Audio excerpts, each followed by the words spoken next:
Be the envy of the neighborhood. 860 KKAT, where the grass is always greener. Welcome to Gardening Utah. Here's composter and show hoster, Jana Francis. Welcome to Gardening Utah. I'm your host, Jana Francis. Every week here on Gardening Utah, we give you gardening inspiration and advice from experts across the state. We talk about vegetables, flowers, trees, shrubs, and of course, your lawn. Thank you for listening. I hope this show is something that you'll look forward to checking in with every week. Whether you're a beginner or an expert, Gardening Utah aims to inspire you and keep you in the know of what tasks you should be accomplishing in your yard and meet amazing, informative experts along the way.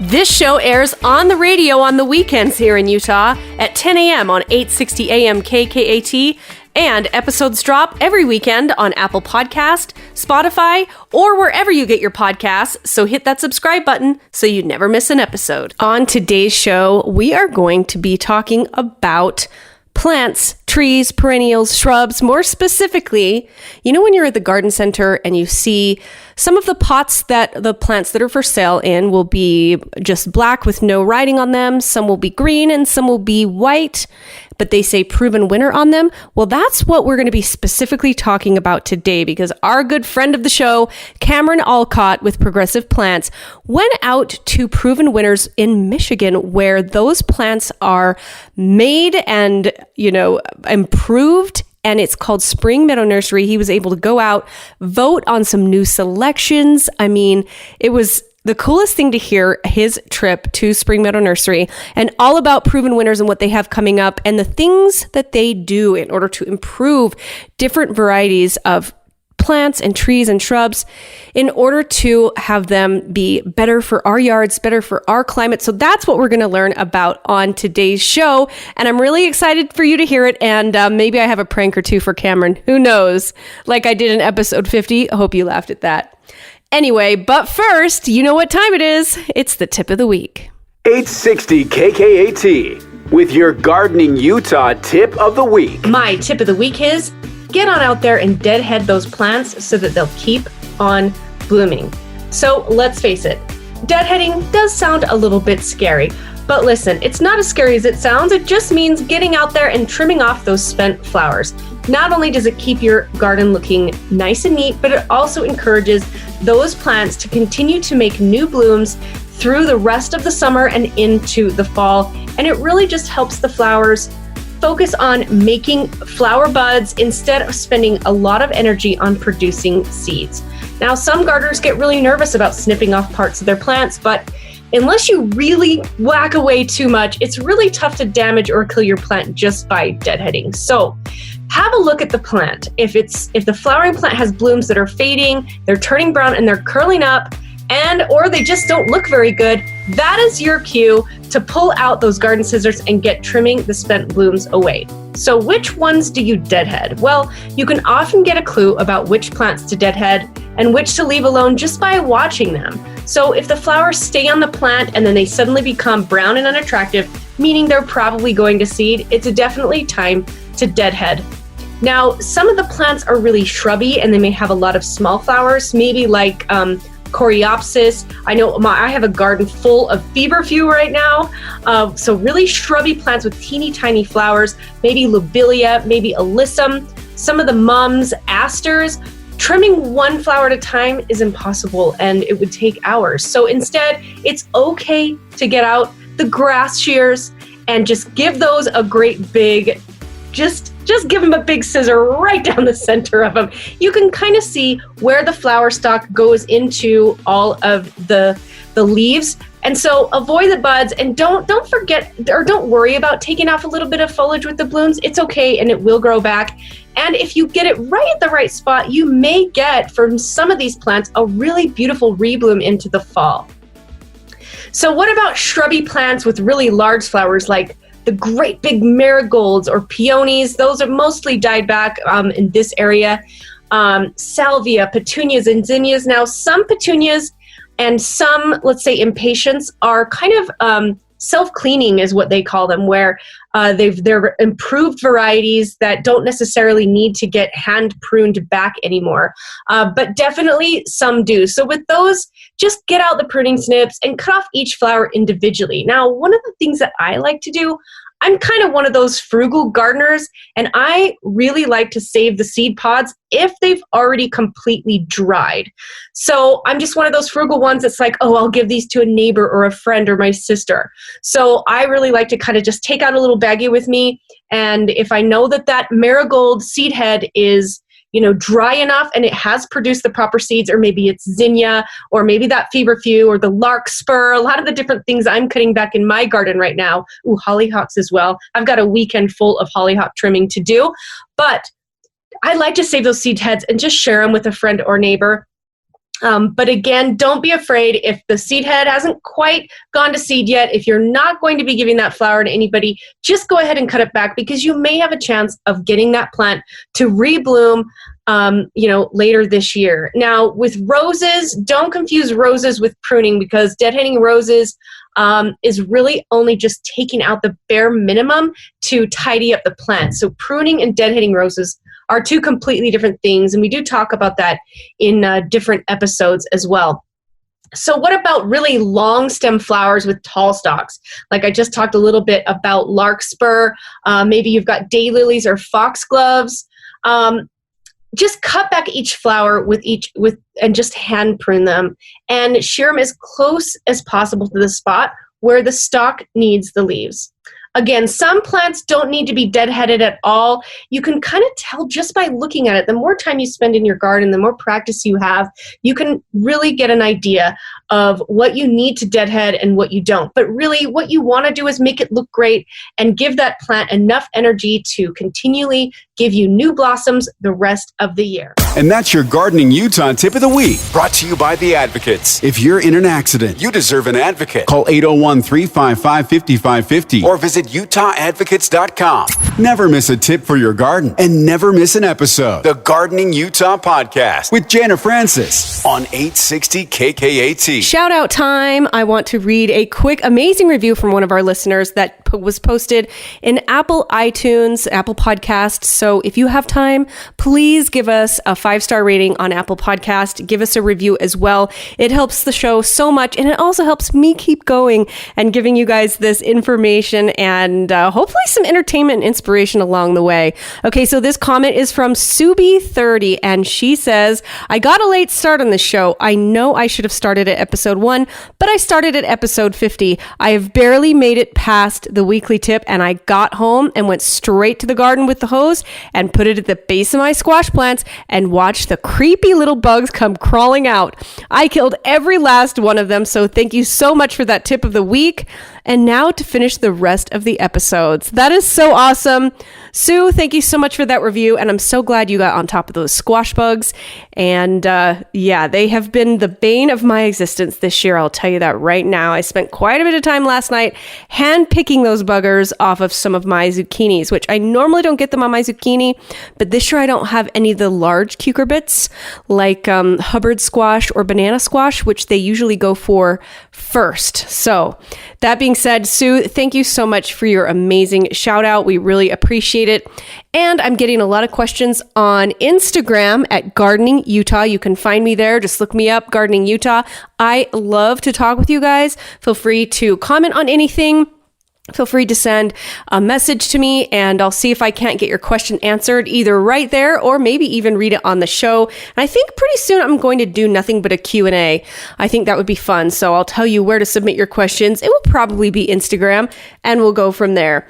So one last thing, don't forget to go to our episode notes in Apple Podcast or Spotify or wherever you're listening, because you can get clicks right onto several things. There are some discount codes, promo codes, and there's also a link to our contest with Q&R Box Gardens, a raised garden box 4x8. And they're giving one away every single month to Gardening Utah listeners. They are so generous, and they even deliver it and install it for free. And we'll be right back with Cameron Allcott to hear all about his trip to Spring Meadow Nursery. Stay with us. She's more than just gardening puns and sage advice. It's Gardening Utah with Jenna Francis on 860 KKAT. Gardening Utah, available wherever you get your podcasts and at 860kkat.com/garden. Here's Jenna Francis. Welcome back to Gardening Utah. I'm your host, Jenna Francis. And you know, it's been a little while since we've had Cameron Allcott on the show, so I figured, why not, Cameron? Come on over, let's have a chat. What's going on? Who are you? Where do I know you from? I know it's been like 4 whole episodes. 4 episodes? Really? That's like 4 weeks. You were on episode 50 when, of course, I pranked you so epically. Oh, yeah, that was fantastic. Great. Thank you for reminding me. Actually, you know what? I don't have a prank plan for today, so you can relax. Oh, that's good. Whew. Yeah, I thought it was going to be like the Janet Francis comedy hour this time again. Oh my gosh. So you've been traveling. What's going on? Oh, you have no idea how excited I am. I was invited to Spring Meadow Nursery's leaderboard, okay, which is a very exclusive event. They take like their top, I guess, producers or whatever. They don't send out that many invitations. And so I was really honored that they just sent me an email and was like, hey, would you want to come out to this thing for a day and a half? And I got to go to Spring Meadow Nursery. And for those of you who don't know who Spring Meadow Nursery is, they are the ones that are responsible for the Proven Winners Color Choice shrubs. So they're the ones that are coming out with limelight hydrangeas, and a lot of like the funkier things that are out there. And they're the ones that have like the white pots that are all branded that say like PW on them. So they are one of the leading developers of plant genetics. And I don't want to make this like too sciencey, but that basically means they put out some really cool stuff that are just kind of like neat and pretty and more importantly, well-behaved and super performers. So I was like a kid in a candy store, like looking at all these plants, and I was like, oh my gosh, these things are so cool. I can't even tell you. Oh, and then on top of that, I got to go hang out at the Frederick Meyer Gardens as well, which Proven Winners, obviously, or Spring Meadow Nursery supplies a lot of plants for, just because they're right there next to each other. So that was kind of neat to see a lot of these things in action. And then somehow, I don't know how this happened, but I ended up getting a personalized tour of the yard of the owner of Spring Meadow Nursery himself. Like it totally happened by accident. And then I had dinner with like one of the lead, I guess like growers or like plant developers. I don't even know what you call this, that type of profession. We're like, yep, I'm the dude that does all the weird genetics and the splicing and the things and the stuff, and then creates Audrey 2 and then Little Shop of Horrors. That's who he is. And I was like, that was so cool to sit down and have like dinner with him too. So yeah, I'm really excited for stuff going on. Like you guys have no idea about the stuff that's coming out next year. I'm so excited of all of these things that I can't tell you the names of until the catalog comes out. Oh, when does the catalog come out? Probably in about a month. Oh, okay. So not too long. Yep. And I got first crack at being able to order this stuff too. Oh, that was going to be my next question. It's one thing to look at pretty pictures and go, ooh, I love that variety. But can you actually get it in Utah? Sounds like we can. There's some things that I did do. There were some things that I didn't do because I don't think that they're going to be viable here. Which is too bad, because there was some really cool stuff that I saw that I'm like, that's so pretty, but it won't grow here. Yeah. So that's the only sad part about living in Utah. But at the same time, there's a lot of things that can grow here that they do.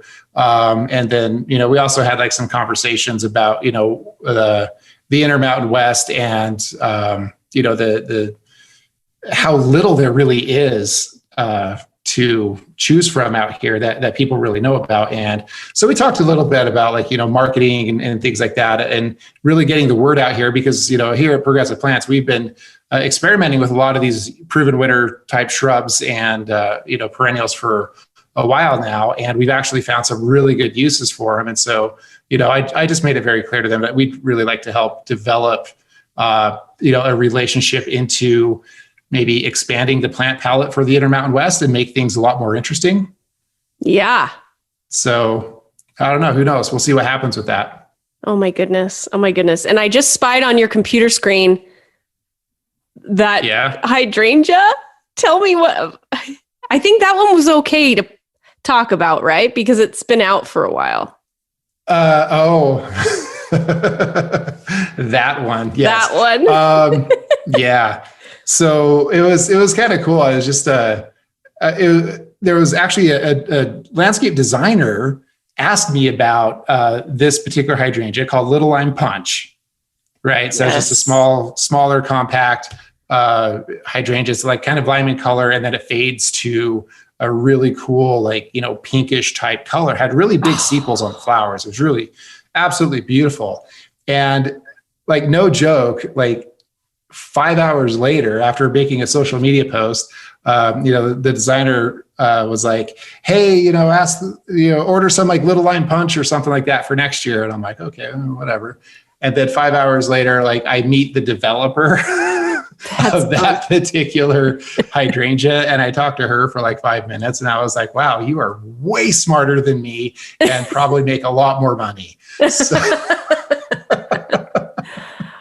but it was really interesting. And because I didn't really know how long it takes to bring some of these plants to market. It's a lot longer than people would think. I mean, I asked her when she developed that hydrangea. She was like, oh, I think it was like 2013. I'm like, how was that possible? You must have been like 7.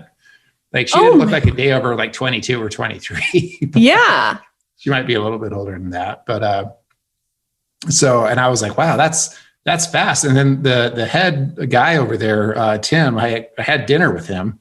We had dinner together as a group, and he just sat next to me, and I got to pick his brain a little bit. And fun. He was like, it was a lot of fun. But he told me, it's like, it can take around, fastest that they brought something to market was about 5 years. Wow. It's not unusual for it to take 10 to 12. Wow. So it takes a long time to bring some of these things. Now, what's even going to blow your mind even more is how many plants they develop, breed, grow, and ultimately don't use. Oh. I mean, it's in the hundreds, if not thousands.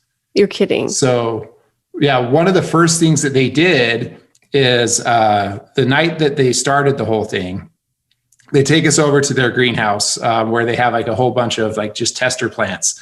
So that they have like these hydrangeas and chase trees and plants that don't grow here, Lagerstromia, which are, I don't know the common names of crepe myrtles. That's what they are.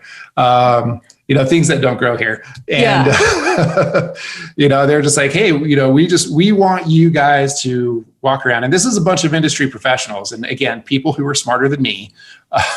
They just wanted us to go around and flag the plants that we felt had the best marketability, had the best habits, had the best performance, best structure, and all that type of stuff. So like, I literally got a sneak preview and a hand in selecting future generations of plants that are going to hit the market. Oh. And let me tell you, there were some crazy Frankenstein looking plants in this place. Oh, I bet. I mean, you had Weigelias that had colors that looked like coleus. I mean, you had like these hydrangeas that had like these big, massive blooms. I mean, that they were just larger than like your head. That would grow here? Oh yeah, that would grow here. They're working on developing, plants that will tolerate wider ranges of soils, salinities, water issues. They're really working hard on expanding what actually is going to grow in different areas, which is why I was so interested in talking with them about, hey, maybe there's potential here. Because a lot of people don't know this, but or maybe they do. Northern Utah is actually one of the more difficult areas to grow in, because we have so many different soil conditions. We have high salinity soils. We've got high salinity water. If you're on secondary water that comes out of Utah Lake or well type systems, the culinary water that we get out of the canyons is pretty good. But you got like, wide pH levels, depending on where you are. Soil structure is different. I mean, and there's just, I've grown stuff here on site at my nursery and then driven a mile down the road and then struggled with trying to grow stuff. Yeah. So, if I can understand a little bit more of like why things aren't surviving, then I can find ways to help people be successful when I do find a solution for something. Like a lot of these hydrangea paniculatas that are out, they work 95% of the time. But every once in a while, you'll stick them in a position where they just kind of tank for whatever reason, or they don't perform very well. They get chlorotic. It's usually due to like poor drainage, high pH. And a lot of times we can kind of fix that by managing water a little bit more effectively, and then adding, chelated iron. Chelated iron. I'm not a scientist, so I don't know how to read. So. So there are ways to make things work with very minimal effort. And so that's why I was really excited to go and be a part of just that selection process. And sounds like plant Disneyland. You don't even know. I haven't even gotten to the cool stuff yet. I don't know, how much more time do we have in this segment? We have 1 minute and 30 seconds. 1 minute and 30 seconds. You know what? Then I'm going to talk about one of the new plants that Proven Winners just came out. This is going to be a new feature that we do as a Proven Winners Progressive Plants Plant of the Week. A new one this year is the Limelight Prime Hydrangea. It is an improvement on the Limelight Hydrangea. It's shorter, more compact, has more upright stems. And this is the defining point for me, is that its leaf color is a lot better than what the original Limelight was. It's a darker green, so you get a better contrast, and it doesn't get as chlorotic as some of the other panicle hydrangeas. I am sold on this, and I've been really excited to see how well that they've done it here at the nursery, because I have them right next to the regular Limelights. It's pretty substantial. So I've got those available now. Right now? Right now. When is the optimal time? Came on. We just barely kicked them out for sale. Seriously? What is the optimal time of year to plant? When you can dig a hole. Okay. Actually, we're heading into the season now where it's really good because it's cooling off a little bit. Yeah. It's a really good time because you want to get things in the ground before winter, get them rooted, get them established, because you're really trying to prevent injury from next summer. So the farther that you plant from the next heat wave of next year, the better off that your plants are going to be. Yes. I'm going to be ordering some of those, and we'll be right back after this on Gardening Utah. Stay with us. 860 KKAT with Jenna Francis and Gardening Utah, where it's always mulch time.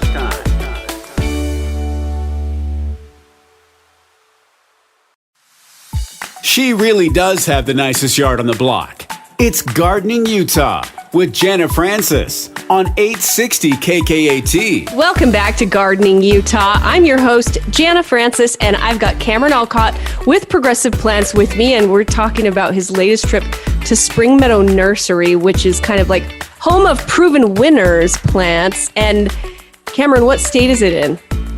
It's in Michigan. Okay. It's a right off of Lake Michigan. It's in a little town called Grand Haven. Oh, wow. It is gorgeous there.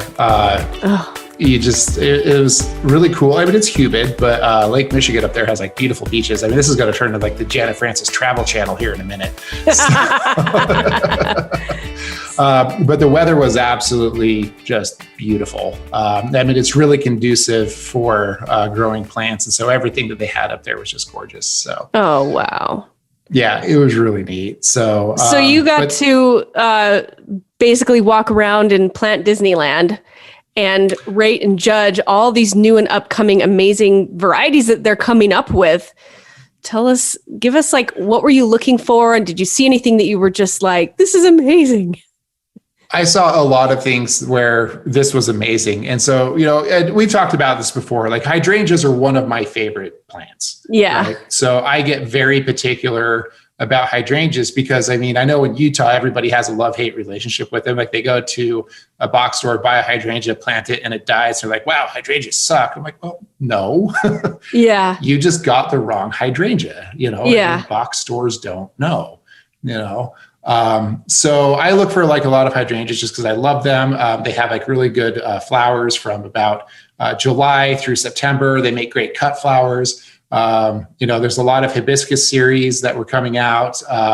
The Summerific series right now is amazing. It's a perennial hibiscus. They're the ones that have like the big dinner plate, blooms on them. I'm obsessed with those. They're amazing. Like there's been dinner plate hibiscus in the past, but the Summerific ones that Proven Winners has been doing they're more floriferous than anything that I've ever seen. That's a big word, by the way. Wait, hold on. Pause. Lots of flowers. Floriferous. Floriferous. Wow, Cameron, that's a new word. Floriferous. Floriferous. So the Summerific ones I've been really impressed with because the blooms are not only big, but they produce a lot of them, and they produce them for a extended about maybe like 4 to 6 week period, where the non-Summerific ones that I've grown in the past did not bloom anywhere near as much or as long. So Again, that's like one of the signs of like with the genetics that a lot of these branded companies or branded plants that are being developed, it's for those types of things. So, the other reason that I was up there too is that they wanted to get us who were there to see the stuff that they are releasing for 2022. Aha. And actually get our eyes on them, evaluate them. I wish I could tell you everything about these right now. We might have to do like another episode later once they actually release like the final names, because even the stuff that they told us the names of, they may not come to market with those names. They may change those. So interesting. Yeah, I might come up with like some crazy, or they might give us like some sort of crazy word like fluffy, but then they're not going to make that plant, they're not going to market it as fluffy when it comes out. Right. Or floriferous. Or floriferous or something. I didn't even say that right. There's actually one of the ones that really excited me. And how I feel about roses too. So yes. I love roses. So Proven Winners they are bent on bringing the scent back into roses. Oh, thank goodness. Yeah. So the ones that I smelled up there are absolutely amazing. They are going head to head with David Austin roses. And I think that Proven Winners Color Choice Shrubs has made, or Spring Meadow Nursery specifically has made, they've fired shots. I mean, these are really good roses. Wow. They have really good blooms. They smell amazing. My only question is like, how well are they going to perform in Utah? Because my main beef with the David Austin roses is I don't feel like they perform in the heat the way that they could. I know a lot of people love them, but I'm picky. Yeah. I have to have nice foliage. I want the blooms to be happening when it's, greater than 90, 95 degrees outside. I don't want the blooms to wilt quickly. I want them to be drought tolerant, and I mean, David Austin, they breed roses in England. Yeah. They don't think about Utah. Yep. Right. Spring Meadow Nursery thinks about things a little bit differently. So, the At Last rose, we've talked about that one before. That you can smell it from 500 feet away. Right. That's been the best rose in my garden this year, like bar none. Do you have any of those right now? Blooming. What's that? Do you have any of those right now? I think I've got like one or two left. Okay. So not now. I'll have more. Don't worry. Okay. But these roses were actually doing really well. And so I was actually really excited about them. I thought the color was great. The smell was amazing on these ones. The one thing that really kind of interested me is that they are going to be releasing a beauty bush. Sometimes some people know them as a colquitzia, which to me was kind of interesting because that particular plant has been dead on the market for 40 years. And so now I'm just wondering if they think that things that are old are new again. Interesting. So yeah, it was kind of interesting. I didn't expect to see that there. But some really cool arbovitas that are really colorful with foliage are coming out next year. A bunch of new hydrangea paniculatas. I do know that they are going to retire a couple of old favorites. that I probably can't say anything about. Yeah. Oh, well. But they are putting a major focus on foliage color as well. So they're trying to get landscapes to be a little bit louder, a little bit more attention grabbing, and ultimately less maintenance, because a lot of these new varieties that I saw, I was looking at their growth habit and I'm like, people aren't going to have to prune these. Yeah. So that's less maintenance. Like, you don't have to go out and do as much stuff. You might have to do like a little tipping and stuff. Yeah. But I mean, it's not going to be like that, crazy shrub that gets 80 feet tall and then you have to spend 6 years trying to cut it down or anything. So, I'm really excited for the stuff that's coming out next year. So you're going to have some beautiful hydrangeas, beautiful roses, some beautiful barberries, and some arborvitaes, a variegated rose of Sharon. What? That is really cool. Yeah. A yellow and green rose of Sharon with lavender blooms. Like, the color scheme on this is awesome. Wow. Yeah.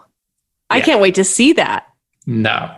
I love how they play with the foliage, because you know what? At the end of the day, when the plant isn't in bloom, it just adds such a different interest to the landscape when the leaves are a little bit different than what you'd expect. That's their goal, 100%. Not only interest blooming, but interest outside of the bloom window. Yeah. Oh, I'm obsessed with that. Okay, well, we're going to keep talking plants with Cameron Allcott with Progressive Plants right after this on Gardening Utah. Stay with us. She's more than just gardening puns and sage advice. It's Gardening Utah with Jana Francis on 860 KKAT. 860 KKAT with more of the fastest growing show on radio. It's Gardening Utah with Jana Francis. Welcome back to Gardening Utah. I am your host, Jana Francis, with Cameron Allcott with Progressive Plants. And we have been having a blast geeking out on Cameron's latest trip to Spring Meadow Nursery, which is AKA Proven Winners in Michigan. And I've just been having so much fun listening to him talk about all these amazing new varieties that he got to kind of sneak peek on that may be coming out over the next month to years, and bringing them to Utah so that we can have beautiful new varieties and some new variegation on plants that in our yard that normally don't have variegation, just all this geeky plant stuff. So I hope you're enjoying listening to this and getting inspired with what new things that you could put in your yard. And Cameron, what we hear a lot is, and I saw this recently. It was a salvia, okay? And it was like, what's the difference between this one and that one? And one was a proven winner and one wasn't. And I know from being friends with you and doing this show that the proven winner is going to be genetically bred to not get too leggy, to perhaps have a longer bloom season. Maybe it won't flop over. And I'm just kind of generalizing, but some of these plants are a little bit more expensive. But talk to us about the difference in why you would want to pick a branded plant. Well, I mean, you kind of hit on it a couple of times. With the branded plants, I mean, one of the things about horticulture is that we're always trying to improve things and create, more interesting stuff. So we'll, pick on like that salvia, like May-night salvia, very common. Everybody knows it, right? So, it's reliable. It's going to bloom at this time and it's going to last for 4 weeks. Great. So what plant breeders are always trying to do is that they're trying to get things to be a little bit more interesting, perform a little bit better, have a better structure, but also be less maintenance and a lot of times be sterile. Because sometimes that salvia, that May-night salvia will go to seed and then it starts popping up in other places. And a lot of people maybe don't want that. That's maintenance, right? Yeah. Or once it gets to be a certain size, it flops open. Yep. And then it's ugly. And then what do you have to do? You have to go and cut it. Well, that's maintenance. And, maybe they don't bloom as long, so then you have to find more plants or do different things. And maybe you're just not happy with it. So you're always trying to find something else, and that just requires more time and effort. And, and a lot of times people don't want to do that. I mean, I come across a lot of people all the time. They're just like, I just want my yard to be pretty. I don't want to do stuff in it. I just want it to be pretty. A lot of these branded products are designed exactly for that person. Okay. So if you want a salvia that doesn't flop over, that blooms for 8 weeks instead of 4 weeks, great. That's been developed. There's a cost to that. And it's usually pretty marginal. I mean, that's, maybe the difference between like a $14 or a $15 1 gallon versus an $11 or $12 1 gallon. I mean, it's only like $1 or $2. Right. But that $1 or $2 that you are, spending extra is probably worth it when you don't have to go out in July when it's 110 degrees to go prune stuff. Yeah. Because I don't like yard work. So I don't do yard work. I plant stuff that doesn't require any work for me. So I'm lazy. Last thing I want to do when I get home is more yard work. So it's, they've been spending a lot of time trying to do different things. The other thing as well is that a lot of times they develop plants that are more tolerant of different soil conditions. They're just a little bit easier to grow. So you get better performance out of it. Case in point, I think that a lot of the hibiscus, Rose of Sharon varieties that have come out of like the Proven Winter program, particularly like Purple Pillar and White Pillar, those are 2 Rose of Sharons that get very tall, like, 10 feet, maybe 12 feet, like other Rose of Sharons, but they only get about 3 feet wide. They don't get 10 feet wide. So when you have these smaller lots or you have corners, like especially like with these modern homes that have lots of twists and turns and they're very boxy, having these more upright, skinnier shrubs actually looks better in your house or with your house. And you don't have to go out there and prune it every year. Yeah. Totally worth it. Yeah, absolutely. So that's what they're trying to do. They're trying to get things like better performance, better structure, better flowering, longer flowering, more attractive flowers, more resistance to heat, more resistance to cold. I mean, that's what they do. That's the game that they play. And they've come across some really spectacular cultivars over the years. That, and even landscape architects, I've been able to teach designers and architects to use some of these plants instead of the ones that they learned in school, because I can always tell what year a landscape architect graduated by the plants that they use. So, wow, that's such a good point. It doesn't change. I mean, let's look at these Karl Forester grasses that you see everywhere. Like the ones with the little wheat tops. And I hate that grass with a passion because it's everywhere. Yeah. And it looks there's dead. Another one. It's the Latin name's called Andropogon. I saw this at the Fred Meyer Botanical Gardens in Michigan while I was at Spring Meadow, because of course I had to go see a botanical garden. But there's one that's called Black Hawk that is gorgeous. It has the same type of structure. It's black and looks amazing and is never used here. Oh my word.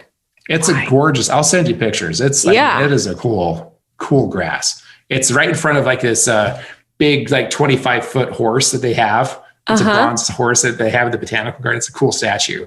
And the way that the Black Hawk grass just kind of circles it is gorgeous. I think they call it a big blue stem. I think that's the common name. Got it. I'm really bad with common names. Sorry. I know. Lavender, Cameron. Just kidding. Lavandula. That's all I heard was lavandula. But, honestly, the highlight of this entire trip for me was they have their trial gardens, which happens to be the owner of Spring Meadow Nursery's home, just up the street. And we were getting a tour from like the various, Proven Winter Spring Meadow employees. And then I was like standing next to this dude, he's just a little bit older, he's been around for a while. I didn't know who he was right off the bat. And we just started walking around and, he's just all walking around. We're just talking about stuff. And then he's like, yeah, I put this in here. And then I wanted this and this. And, we planted like 5 of these. And then it occurred to me, this is the owner of Spring Meadow Nursery. And it was just me and him and one other guy and, our ladies that were with us. And he literally gave me a personalized tour, gave me the history of everything, what he was looking for, in the plants. And his entire 40-acre yard is the test garden, backs up to the Grand River. And it is 40 acres of landscaping with nothing but proven winter shrubs and trees. Oh my word. Yeah. So there's another plant Disneyland. It's another plant Disneyland. But this place was like full of plants that have probably never hit the market. Like they don't exist anywhere else on the planet. So that was cool. That is so cool. And then to get like a personalized tour from the man himself, you know, I was like, I have massive plant envy. Oh, you don't even know. I'll send you pictures. Totally. That's amazing. Yeah. The other thing that I thought was really interesting too is that they actually have they very little hands-on. Almost everything is automated. Everything's a machine there. They have machines that actually wrap pallets in plastic for shipping. They have machines that actually stick cuttings. So they pick up like these little sticks of plants with leaves on them and stick them in a plug tray to root out. Wow. Their little 4-inch pots that you get of like, you know, perennials and whatnot. They actually take like these little claws. They pick the plugs out and put them into pots. Nobody touches the plants. It's all automated. That's insane. Yeah. Horticulture without people is the strangest thing. Whoa. But I mean, I guess it has to be with people, at least as far as like evaluating and like everything that you said, just checking what's growing and just, you know, the traditional, like, for lack of a better term, like blue collar part of it. I mean, there's very few people that are just, I mean, back in the old days, I mean, you had like lines of like 50 people all planting stuff, you know, getting dirty, you know, just being like really hands-on with everything. And now it's basically the equivalent of somebody pushing a button, watching the machine go, and then fixing the rare error that the machine makes. And that's it. Right. Like, it's crazy how automated it's become. Like it's all like mass produced. It's crazy. It kind of reminds me of Brian Lloyd from Olson's Greenhouse posted a video the other day of his seed starting. And so how the seed trays get automatically filled by a machine, and then they have a machine that automatically tamps down the soil, and another one that makes the little hole in the middle, and another one that drops the seeds, and then it goes into a rack and it gets watered and nobody ever really touches it. Yeah, no, Brian's got a great operation out there. I've seen it in action. It's really super cool. I can't believe I haven't been out there yet. Oh, really? I need to correct that problem. You need to go out there. It's totally like Olson's Greenhouse. I mean, that is a sight to behold. I mean, I always watch all of his videos and stuff, and it's just insanely cool. Yeah, those are like greenhouse goals for me. Yeah, totally. Absolutely.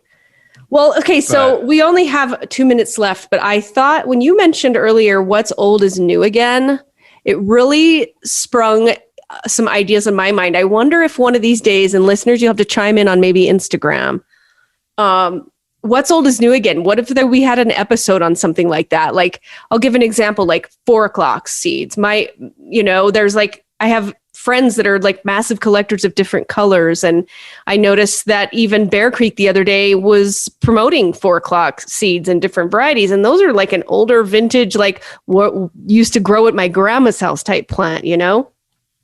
Yeah. Oh, I've been in this business long enough to see it a couple of times. Okay. Yeah. So there's definitely some sentimentality when it comes to different plants. And it's really interesting to me to see what's old becoming new again, because that's just a whole new, to me, it's a whole new round of people realizing why these plants fell out of favor in the first place, because they haven't experienced them yet. Good point. Well, we are out of time, so I'm pretty sad, but we'll have you back soon. And thanks for being on the show, and love to hear about your trip. That was really interesting. And maybe what we'll do, listeners, is post some of the pictures from his trip on Gardening Utah Instagram so that you can check it out. When you're ready to grow big or go home, make your neighbors green with envy. Get the Gardening in Utah podcast, Gardening Utah, available wherever you get your podcasts and at 860kkat.com/garden.